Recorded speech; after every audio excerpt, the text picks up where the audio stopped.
Hello and welcome to Only the Best Independent Wrestling. I'm Russell Franklin, and the purpose of this podcast is to showcase outstanding independent wrestlers, their matches, and the promotions they wrestle for. This is a curated collection from around the country of independent wrestlers for you to seek out that I think are doing outstanding work and who I believe, given the opportunity, would do well in either WWE or AEW in the very near future. Like I mentioned, I'm also going to showcase the outstanding independent promotions of where these wrestlers are performing.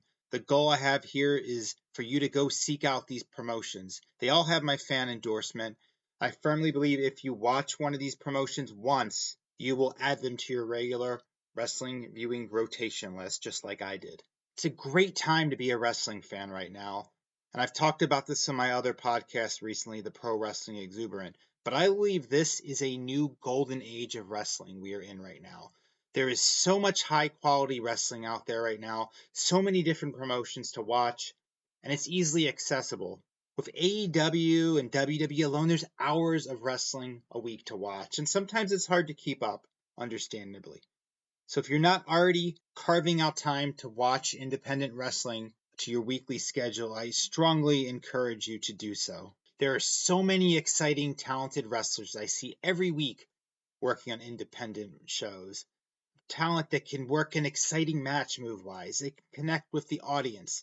They speak good on the mic. They look good. They're just fun to watch.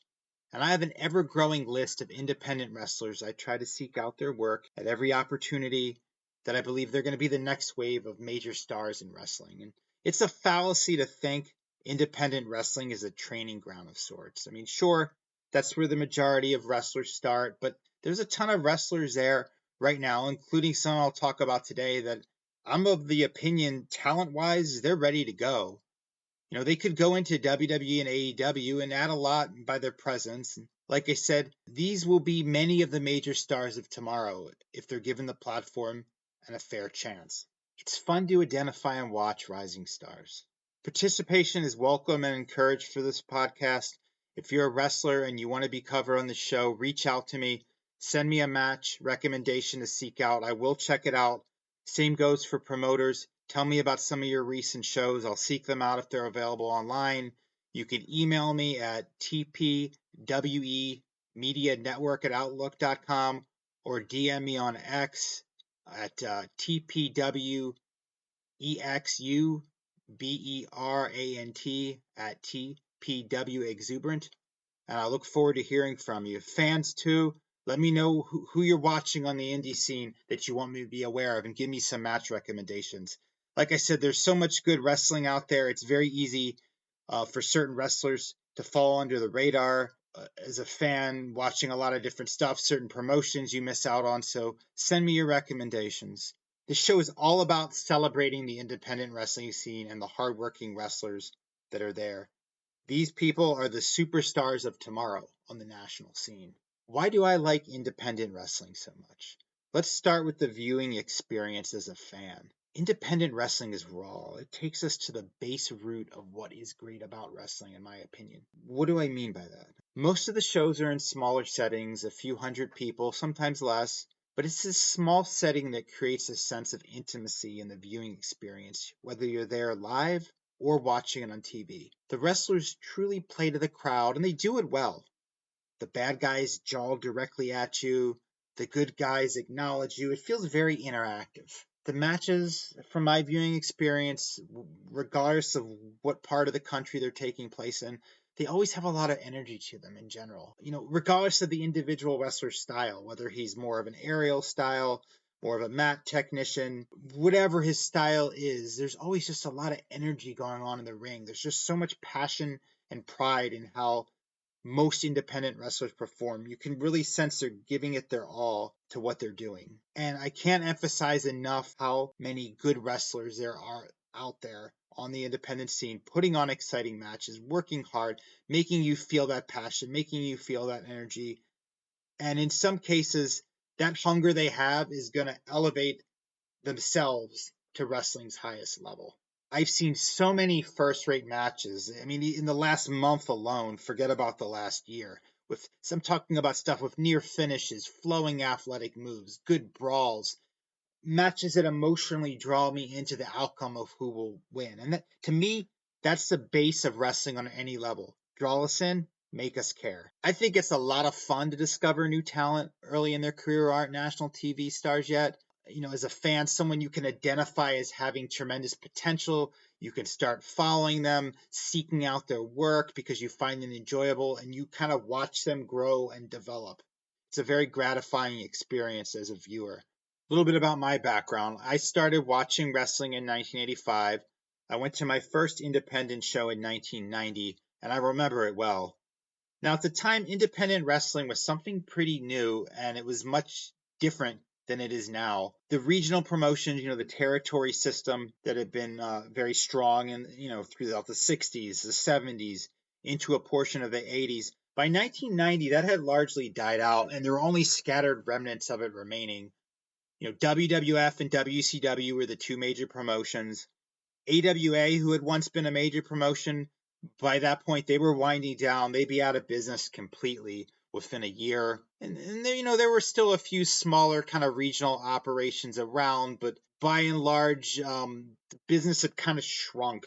You had this top level of WWF and WCW, and there wasn't a lot below it. And independent wrestling in 1990 in the area I was living in was essentially just a lot of different promotions, if you could even call them that, were just holding random one-off shows.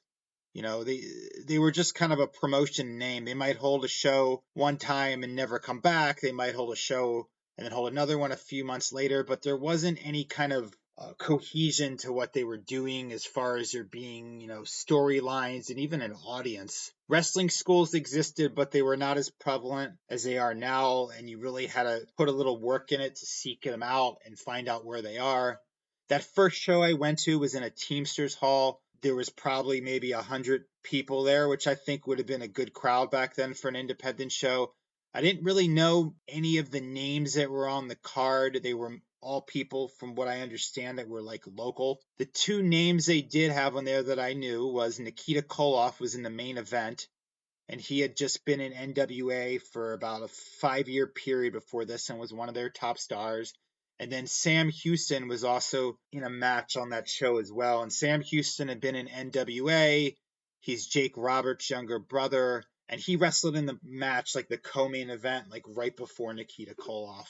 It was a lot of fun at the show because I remember sitting first row, and there was only like 5 or 6 rows, and it was really cool to be up close and see everything from that close of a perspective, because I was used to going to WWF and NWA shows predominantly in the latter 80s, and they were pretty good crowds there back then. Most of the time they'd sell out the building, especially with WWF. It was Hogan. You might have 10,000 people there.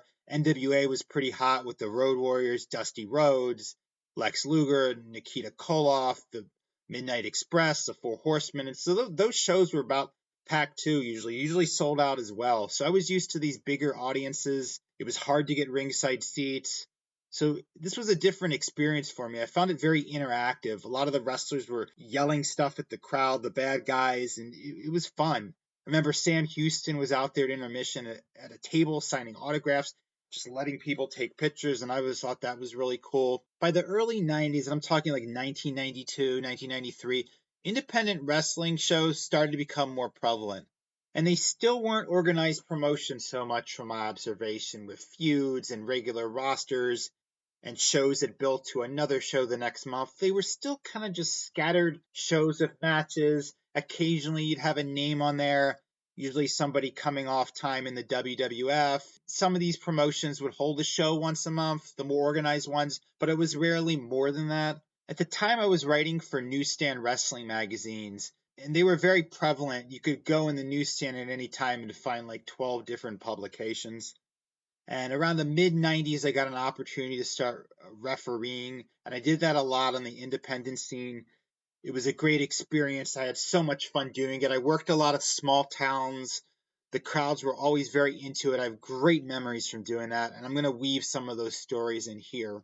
But I watch a lot of independent wrestling currently. And what do I look for in the promotions I watch as a fan, and what am I going to showcase here? The first thing is watchability. What do I mean by that? Not that the match quality is good overall on the card, because I've found by and large most independent promotions have high match quality, especially if they air somewhere on streaming, they're recording their show. That independent wrestling is low or subpar is a misconception. I think that's thought only by people who haven't actually watched much independent wrestling or any of it at all.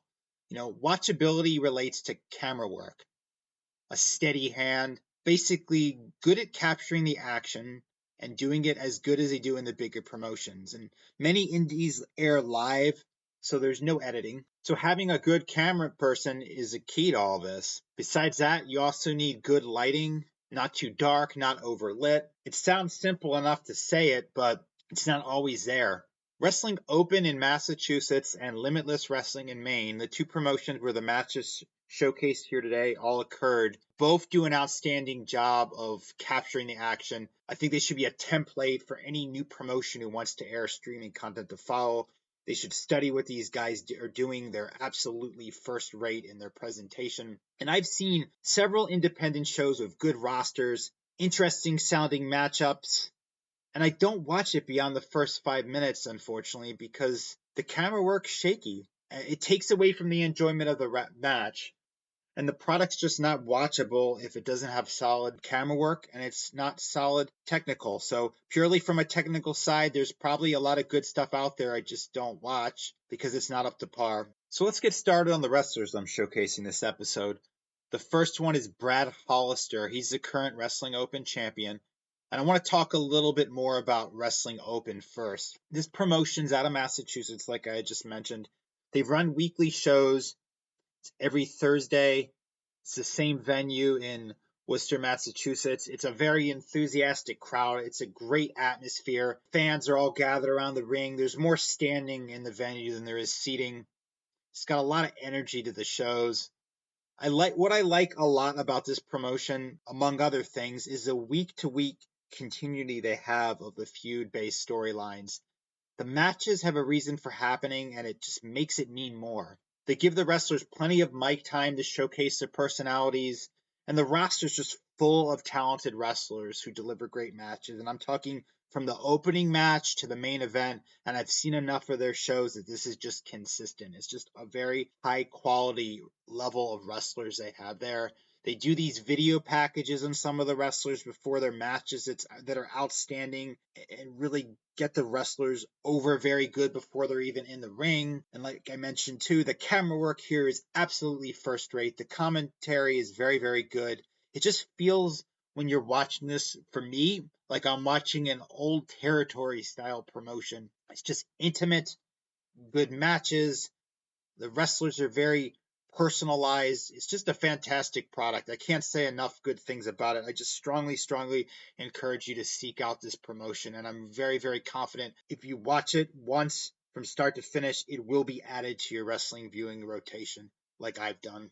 Like I said, Brad Hollister is their champion, and he's been the champion since November of 2023. He's a fantastic representative as a world champion for a first-rate quality independent promotion like Wrestling Open. He's a leader of a faction called Big Business. He's got this cocky kind of grin on his face all the time, and it's a strong presence he gives on the mic and in the ring. He reminds me a little bit of Kurt Angle with his mannerisms and also the way he moves in the ring. And it's not just the singlet and the bald head that makes me think of Kurt Angle. With Brad Hollister, it's the whole confident manner when he's speaking, his kind of tough amateur wrestler persona.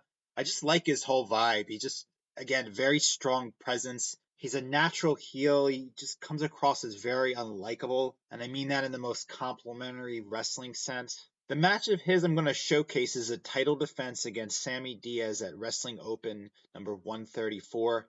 I like this match up front on paper. We have a cocky heel in Brad Hollister, a scrappy, hard-working, good guy, man of the people type in Sammy Diaz. They do a really nice video package of Sammy Diaz before the match, and the messaging is good and it comes across very strong. Sammy's walking in a city neighborhood. He's talking to the camera about his rough inner city upbringing. He talks about why he's wrestling. He mentions he's been wrestling for 8 years. He's very well spoken on camera, and the whole segment comes across with a sense of realism, and it personalizes him I just thought it was fantastic. It's just kind of attention to detail by this promotion. When you take a talented on-camera speaker like Diaz and combine those two things, it not only enhances the match, it also tells a story. For me, it's these kind of segments like this that they did with Sammy Diaz that really make you a big fan of someone when they can also wrestle a great match. Personalization is so important for a wrestler. It just makes such an impact, in my opinion, as far as like attracting the audience to them. With this segment, you want to cheer Diaz. He's just very likable the way he comes across. And the takeaway here on Diaz, the messaging being given to us through this video, because it's so artfully done. He's hardworking, he perseveres, he's determined, and he's also portrayed as the underdog. Root for him. Just a great video package by the person who conceptualized this at the promotion and the people that executed it as far as making it. So let's talk a little bit about the crowd at the Wrestling Open shows. The whole imagery of the way they shoot their shows really brings you in, with these fans surrounding the ring and standing, everywhere you look, they're just gathered around.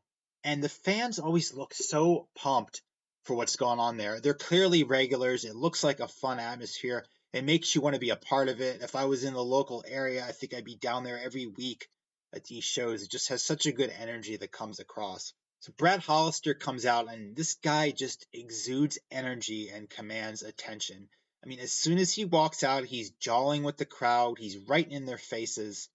And, so right at the bell, Sammy Diaz runs right at Hollister in the corner and hits him with a flying knee. And you get a 2 count immediately. I mean, this match gets off to a very fast start in a very good way. Diaz puts him in a fireman's carry. Hollister slips out, gets out of that. He goes out of the ring. Sammy Diaz goes and he jumps through the second rope. Brad Hollister catches him and slams him into the apron. So right away, we're just like off and running with this match. And I like how they started this at a very fast pace. Hollister throws Diaz back in the ring. He hits him, he chops him in the corner, and he starts battering his stomach with punches in the corner. And it's just very nice aggression. I feel like the way they started this match, you just kind of sense this is going to be a longer match and a battle. In the next sequence, Hollister runs into the corner and spins around to hit Diaz. Diaz moves. Hollister hits the corner of his back. And then Diaz hits him with this really nice drop kick. It almost kind of looks like he's floating in the air. He just has a very athletic way about how he moves and just makes these moves, like a basic move, like a drop kick, look very unique. Diaz pushes Hollister in the corner. He starts chopping him. He does open hand slaps to the chest. And I just like the intensity they're building with this. You really sense he's just going to build and build and build. Diaz whips Hollister in the other corner. He leaps him with an elbow. He elbows him to the head.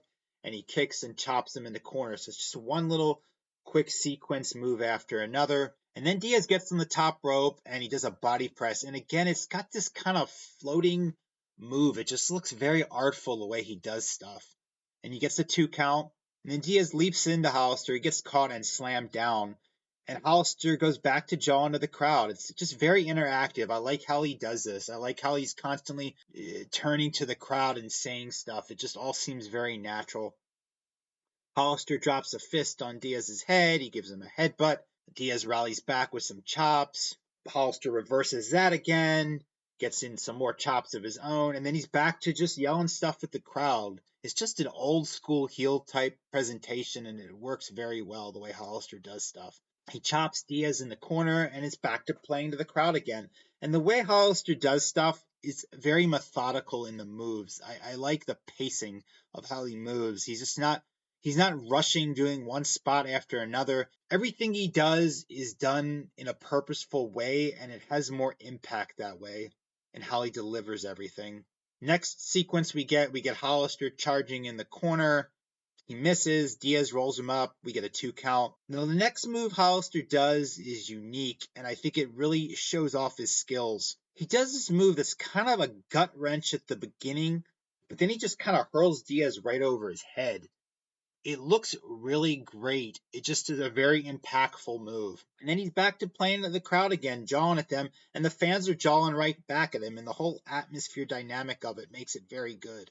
The next sequence starts with Hollister digging the foot in Diaz's throat. And the story here is Hollister's dominating. with somewhat technical moves, right? He's not cheating, but he's a skilled heel in that he's doing these moves. They're hard hitting, they look impactful, but he's establishing himself as a heel by his mannerisms, facial expressions, and verbal play. Hollister is just a very skilled heel in the way he does stuff, and it just plays into the whole setting he's in, and it makes him look first rate on TV. Just the way he makes eye contact with the people. I just keep thinking old school, territorial area heel. The next big sequence begins with Diaz mounting a comeback. Diaz is outside on the ring apron. He's trying to get back in. He hits Hollister. He leaps off the rope. Hollister catches him and does a power slam. We get a 2.5 count. And there's just more attention to detail in the next move that Brad Hollister does is he puts on what appears to be a basic chin lock, but if you watch it closely, you see he realistically cranks the neck. So he's not doing a rest hold in a traditional sense. He's using what is traditionally a rest hold to set up a move and work the neck. And the commentator does a great job of calling attention to this, explaining what he's doing, narrating this, adding emphasis to it. And it's a lot like Jim Ross would always do on these matches. He'd really call attention to these fine nuances that wrestlers were doing and kind of elevate the whole presentation. Diaz works his way back. He elbows Hollister. Hollister grabs him, puts him back in a sleeper. And I mentioned this a little before, but again, watch Hollister's methodical approach. I wonder if he's like studying tapes of like some of these older wrestlers from a few decades ago, because the style really works and you don't often see it that much. But he's not breaking the rules. It's a thing I had said before. He's a bad guy, quote unquote, mostly because he's mean and he snarls at the crowd. And Diaz does not, and I like it. I like this no blurring of lines. It's just good and bad. And that's what wrestling's always been about, and sometimes it gets away from that. The continued theme throughout this match is Diaz rallying back. The next extended sequence we have is Diaz running into Hollister in a corner. He gets caught with an elbow. Hollister climbs to the top rope, and Diaz does a beautiful leaping kick, and I've said it a few times before, I'll say it again. That Diaz just kind of floats his hang time on aerial moves. It just looks really good. Diaz does a Frankensteiner, then he does a frog splash for a 2.5 count. Everything flows together very seamlessly how they string these moves together. The next major sequence we get that was really nice was Diaz leaps off the top turnbuckle. Hollister catches him and does a German suplex for a 2.75 count. We get more back and forth. They crash into the corner. They sandwich the ref face first against the turnbuckle, and Hollister does a back kick low blow to Diaz in the process. Then he power bombs him for a 2.9 count. Very close count, very well done. So after Diaz barely kicks out of that count, he just gets up and he beckons Hollister forward, and the two of them trade blows center ring. It looks very good, this back and forth they're doing. Diaz savate kicks Hollister in the jaw. Then Diaz hits Hollister in the face with a knee. Then he hits a cutter off the rope, and he gets a 2.9 count. So we're getting a lot of near falls back and forth. Hollister looks strong with his arsenal of moves. Diaz looks resilient with his kickouts, and he just keeps coming back. And the pacing of this works well to equally showcase both of these talented wrestlers. Next, we get Diaz putting Hollister in a fireman carry. Hollister gets out of it, and then he shoves Diaz into the ref. Diaz comes at him, hits a leaping knee to Hollister's face. Hollister bounces right off the ropes and gives Diaz a hard clothesline. Now, while the ref is down, TJ Crawford runs in with the Wrestling Open title. But the ref gets up and sees him, and then two more refs come out. They restrain TJ, they carry him out, and then in comes Love Doug. He picks up the Wrestling Open title, and he teases what he's going to do by holding the belt between Diaz and Hollister. It's good tension the way it's done. Not too quick, not too long. And then Love Doug hits Diaz. Hollister ushers in the ref. There's this sense of urgency the way he's trying to get the ref to come back in. It's very good attention to detail on his part. And then the end result of this is Hollister wins, retains his title. Love Doug joins Big Business faction. And it's great. The crowd's chanting, "We hate Doug." So we have a layered story that was presented here by these two talented wrestlers. The story is Brad Hollister is a very strong wrestler with an arsenal of moves. He's power-based, but he will take advantage at the end. Classic heel. Sammy Diaz is resilient, he's athletic, but outnumbered ultimately. He's a classic face. Again, simple formula executed well by all. The very ending, we have a 3-on-1 beatdown. Diaz is saved with some assistance. It's clearly setting up for a 6-man match on a future show. The next wrestler I'm going to showcase is Brad Baylor. Now, the term prodigy gets thrown around a lot in wrestling, and back when I was writing for wrestling magazines in the late 80s and early 90s, my favorite thing to do was to identify talent I thought was going to be a future star in WWF or WCW. They were usually recommended to me by a reputable promoter. And in those pre-internet days, I'd get a VHS tape to see their work, and I'd interview them. I'd write a feature article on them to get their name out to a broader audience. And many of the wrestlers I did this on went on to become bigger things. They found success in WWF or WCW.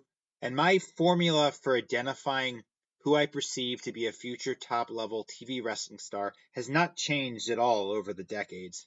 Yes, you must know how to wrestle and work a match in an exciting manner. That's important.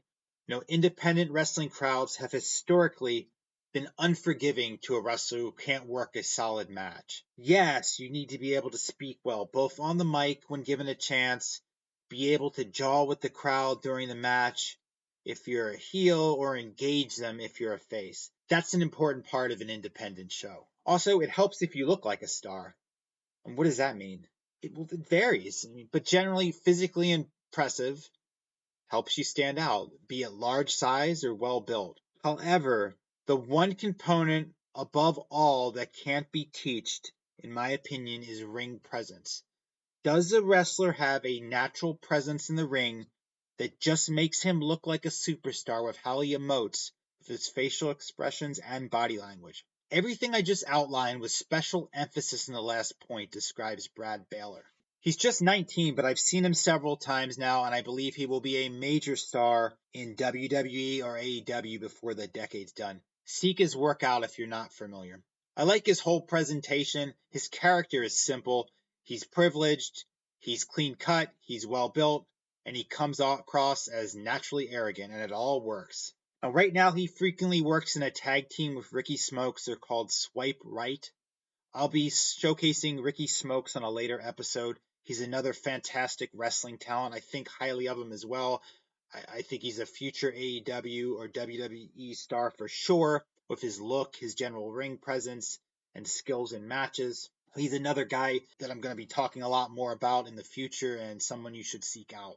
Baylor's billed as from the exclusive country club in Naples, Florida. The match I want to showcase with Brad Baylor is from Wrestling Open 133, where he wrestled Fancy Ryan Clancy. It starts with Baylor and Smokes coming out, Smokes with mic in hand, and they want everybody to swipe right, but the crowd doesn't want to do it, and they're proclaiming all this very loudly. Wrestling Open always does a good job of giving these wrestlers mic time. Sometimes it's before the match, like here with Smokes.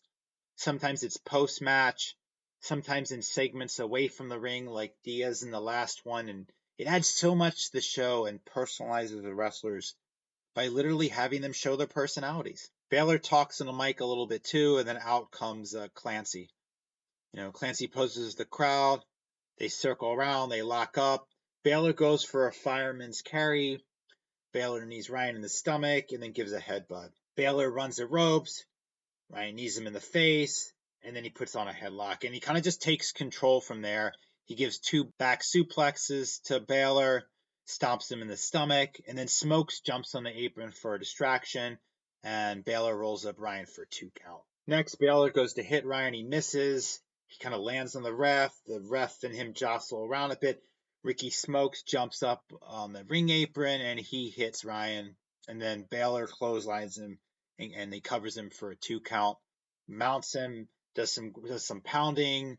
He works over him with multiple forearms, knees to the stomach. He stomps him, and then Ryan kind of works into a comeback where he flips Baylor over and then starts punching him. The next major sequence we get, Baylor does a power slam. He gets a 2 count. He starts punching him after that. But he misses, and then he goes to the top rope and he misses an elbow, and Ryan rolls him up for a 2 count. So it's kind of this back and forth with the pace increasing slightly. They're not rushing the moves. They're doing it well in the pacing of how everything's coming across. The next major sequence is a string of moves from Ryan. He does a flapjack. He does a Luthez press. He gets a 2 count. Then he gets on the top rope and he misses the move coming off. And Baylor follows up with a running 2-leg drop kick. It looks very nice. It shows off his athleticism. And then he does a Falcon Arrow for a 2.75 count. Baylor does a sleeper. Ryan reverses it into his own sleeper. Baylor goes for a suplex. Ryan flips him over. And then Ryan does a power bomb on him. So as you can see from me describing this, it's a lot of back and forth sequences. It's pretty even between these two on the time one is on offense and one is on defense.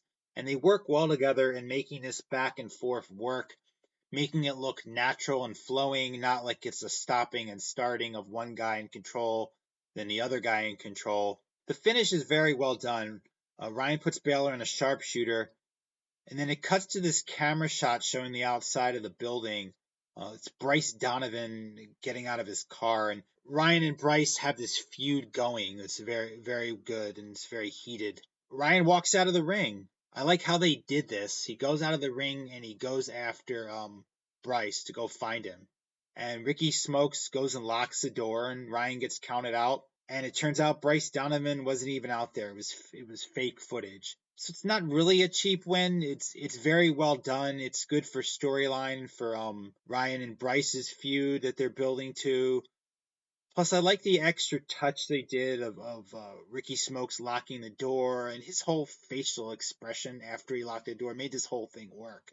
Him jumping up and down in excitement, it just kind of made the whole sequence tie together. The next wrestler I'm going to showcase is Zak Patterson. He's Canadian, he's from Quebec, and I really like the whole presence this guy has. I've been repeating that as a theme a lot, but presence for me on the independents is essential. It's just essential, in my opinion, in standing out when there are so many talented independent wrestlers out there in terms of in-ring ability. I mean, so many of these guys in general are TV ready with their match ability.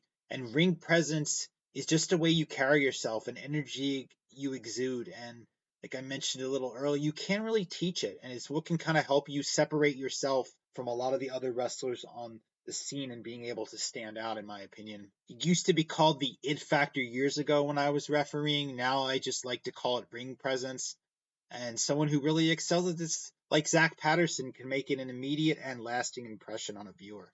Zak Patterson's a well-built, muscular guy. He's sculpted with good size, and that enhances and elevates the natural smugness that he has with his facial expressions. And I like his facial expressions a lot. They're very distinctive. And the facial expressions he does work exceedingly well for him as a heel, precisely because of his physique. It makes it more impactful. He reminds me a little bit of Rick Rude in his mannerisms, especially Rick Rude from his NWA days before he was in WWF. I'm talking like around 1986, I think maybe early 87. Now, I haven't seen a ton of Zak Patterson's work, but I've seen enough that he's made an impression on me, and I think he's got a lot of potential to go far. And I think he will go far in the wrestling business. The match of Zak Patterson's I want to focus on is from Limitless Wrestling in Herman, Maine. It was Limitless Wrestling Seasons of Calamity, and it's a match against TJ Crawford. Now, before I talk about TJ Crawford, let me talk a little bit about Limitless Wrestling. I came across this promotion maybe like 2 years ago, and I was immediately drawn to the product. It's just well filmed. And I know I've repeated that several times about the importance of it. It's a very well filmed show. The matches are great from opener to main event on every show I've seen from them. They're based out of Maine. They've been around since 2015, and I encourage you to seek out this promotion. It's worth your time, and you will enjoy it. Now, TJ Crawford is a wrestler I've seen a number of times, and I've seen him work both as a heel and a face. He excels equally at both, which is a pretty impressive talent to be able to work both sides of that, in my opinion, at a high level. He's got a lot of fire to him. He just gives off an energetic vibe from the moment he walks through the curtain. And ring skill wise, he is super polished. He's been wrestling for 8 years. He came out of the Curated Pro Wrestling School. It's the same school that MJF came out of, and there's been some other big names that have come out of there as well. Now, I don't know how TJ Crawford, with all his experience, his skills, his visibility on the independent scene, hasn't been picked up by AEW or WWE development by this point with his package of wrestling, so to speak, that he brings to the table. I mean, he's wrestled in a lot of different promotions over the last year, certainly. He's been in MLW as well. So if you follow indies on any level, I think you're familiar with him. He's kind of a veteran of the independent scene. So Zak Patterson comes out in the match first, and he's got that cocky smirk that gets him over so well. He flexes his muscles on the top rope, and like I said, he's got a great physique, and that too helps him stand out. And again, I just get these Rick Rude vibes from the late 80s, pre-WWF, NWA era, when I see Zak Patterson. Go back and watch Rick Rude from that era and see if you're getting the same vibes as well. And I like how this match starts. TJ is the star here in many ways, right? He's a veteran. He's very well known with the local audience. And I believe this was Zak Patterson's first Limitless match. So while the music's still playing, Zak rushes TJ and does a big boot. Zak beats TJ in the corner with some hit punches, and then the bell rings. And he keeps working on him. Zak kicks TJ more. He punches him over and over again. Zak stomps on him, and then Zak throws TJ into the ropes. TJ holds on. He beckons Zak forward. Zak runs at TJ. TJ moves. Zak goes out of the ring. TJ follows him outside of the ring. He gives him a hard right to the jaw. Zak goes down. TJ gives him more punches. Then he gets Zak back in the ring. Once they're back in the ring, Zak catches him in a fireman's carry, but TJ reverses it into an armbar. And it's the smoothness of how TJ transitions his moves, like I mentioned earlier, is what makes everything he does very special. He hits a low drop kick. Then he bounces off the rope. He leaps up and drives a knee down on Zak, and then we get a 2 count. We get a nice, crisp sequence of moves next. It starts with TJ leaping off the ropes and Zak catching him. Zak throws him into the corner, and then he just does an extended offensive sequence. We get a spinning forearm, knees to the back, and a gut wrench, and then pinfall cover. Zak Patterson incorporates nice power moves that go with his physique. I like how he did that gut wrench. He kind of added his own little twist to it. He held him for a minute before he finished the move. That pause midway before completing the move, that little twist made it look so much more impactful and dramatic. And another sequence that shows off Zak Patterson nicely begins with TJ missing an enziguri, and Zak Patterson puts on a leg lock. TJ smacks him twice in the face, and it's just good fire between the two of them. And Zak Patterson releases a hold and beckons TJ to get up and fight him, and the two of them start exchanging forearms in the center of the ring. TJ bounces off the rope and he kicks Zak Patterson. Zak does the same in return. Then TJ Dragon snap suplexes Zak Patterson, and Zak Patterson jumps right up and gives a German suplex. And these two just do a nice job working together, stringing moves together in a way that makes it look like a very even-keeled fight. It's very only brief that one guy has the advantage, and then it goes back to the next guy having the advantage. The next really nice sequence is TJ doing a series of high and low kicks followed by an assortment of moves, including a Falcon Arrow, a missile drop kick, and a Superman punch. And that's something TJ is very, very good at, is in stringing multiple moves together and making it all look as if it flows together. They're not just random moves being thrown out. Zak gets back on offense with a modified backbreaker and a short clothesline. And then Zak goes into a fireman's carry, but instead of doing it as a fireman carry, he throws TJ in a spinning motion. It looks super impressive, and it does a really good job of showing him off. And in general, Zak does a good job of mixing in these power moves to his matches. They're what you'd expect from someone from his physique, and you don't always see that with the guys that are real well built, doing these kind of moves that you expect them to do. So I like how he does that. He leans into power moves as his base. And that's what I want to see a muscular guy doing. I want to see him doing that. That's what you expect. And that's the way it used to be. The next move Zak does is very impressive, too. He puts TJ in a fireman's carry and he climbs to the second rope. And it's a super impressive visual. Very memorable, very unique. CJ reverses it and he flips Zak down. Then TJ does a running kick, and the finish is he throws him up and kicks him, and 1, 2, 3, great match. Again, TJ is so polished, and the athletic grace in how he moves with these kicks and the aerial moves, and he mixes in brawling. He's very diversified in what he presents, and he always puts on a good match with a fresh mix of stuff. Zak Patterson, I want to see more of. I like his power moves. I like his presence. Tremendous potential. The next wrestler I'm going to focus on is Ray Jazz. For me, in my opinion, wrestling has always been about personalities. And I started watching wrestling in the mid 80s, and I was drawn to the colorful personalities I saw on TV. Wrestlers like Hulk Hogan, Randy Savage, Roddy Piper, the Iron Sheik in WWF. In NWA, Nikita Koloff, Lex Luger, Ric Flair, Tully Blanchard, to name but a few. I mean, these guys could create a presence. And it was sometimes with facial expressions, sometimes it was with talking, sometimes it was with their physiques, or it was elements of all three or more. Ray Jazz is a colorful, animated guy. He's got a lot of personality that comes across. He's a quote-unquote bad guy, but in a different way than, say, a conniving, snarling, Brad Hollister type bad guy. Ray Jazz is funny. He's a little arrogant, but humorous in his delivery. He's got this jazz tip of the day that he does. He's got a natural sense of humor when he talks. You boo him, old school heel type, but you're having fun with it. He's a good wrestler in the ring. He's a former NCAA All-American from NYU. He's been wrestling since 2018. He's got a good physique. He's just got a general strong presence, whether working a match or talking. Now he's been in MLW and TNA very recently, so with Little Guido as FBI in MLW and with Zach Clayton added in that FBI faction in TNA. He does a similar character on the Independents, a New Jersey Shore Pride, Italian Pride type character. It works very well for him. It works very well, I think, because it comes across as very real and genuine.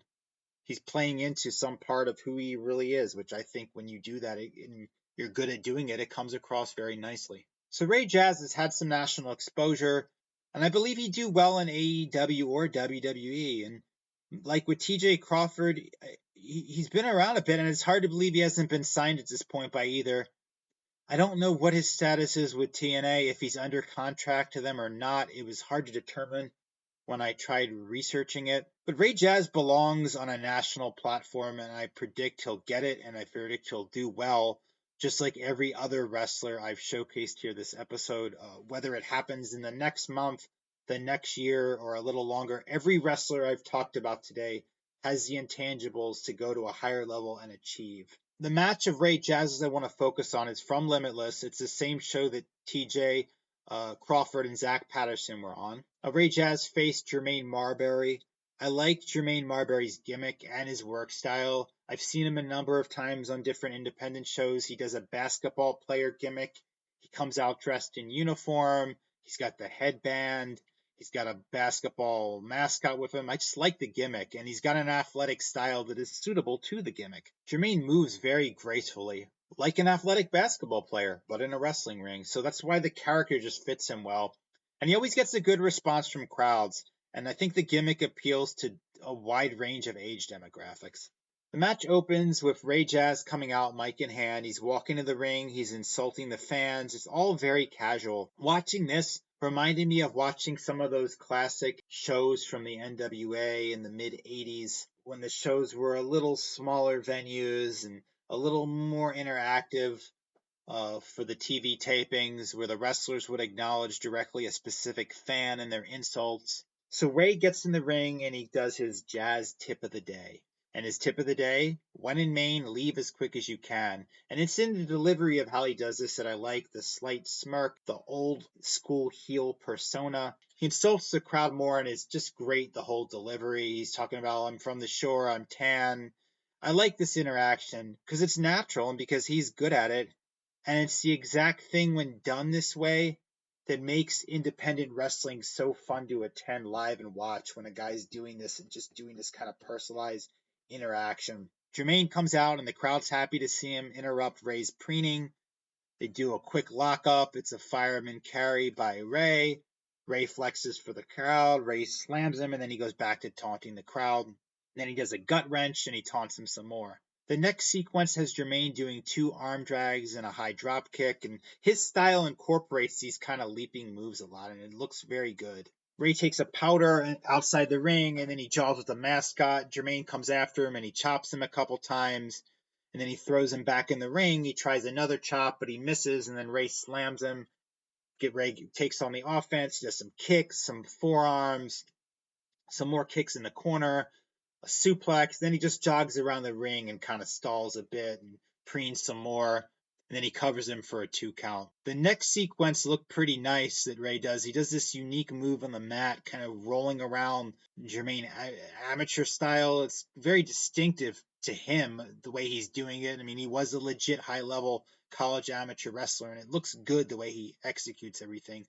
He follows this up by an Olympic slam. And just like Jermaine does these leaping athletic moves to match his basketball gimmick, Ray leans into slams you'd expect from an amateur champion. So Ray puts Jermaine in a headlock, and Jermaine tries to rise, but then Ray pounds it back down. Ray goes for a suplex. Jermaine gets out. Ray goes for a dive in the corner. He misses Jermaine. Jermaine gives him 2 clotheslines. And then Jermaine leaps up. He pushes Ray down with his hands. And then Jermaine goes on the top rope. He does a crossbody, and that's the finish. It was a very quick match, but it highlighted what I like about both wrestlers and why I tab them both as future stars on a bigger platform. So it's not always about a long, drawn-out match on these independent shows for me. It's what the presentation of it is. And so it can be a short match like this, and it can be something I really enjoy watching. Thanks for listening, and be sure to subscribe to the podcast at youtube.com/@the-pro-wrestling-exuberant. And you can also check out my other podcasts, The Pro Wrestling Exuberant, where I cover topics from the 80s to present, as well as wrestling memorabilia. You can subscribe to the free The Pro Wrestling Exuberant email newsletter at substack.com/@the-pro-wrestling-exuberant for original feature articles from me. And you can also see pictures from my personal collection of wrestling memorabilia spanning 4 decades. Be sure to follow the Pro Wrestling Exuberant on X for more original content at TPW Exuberant.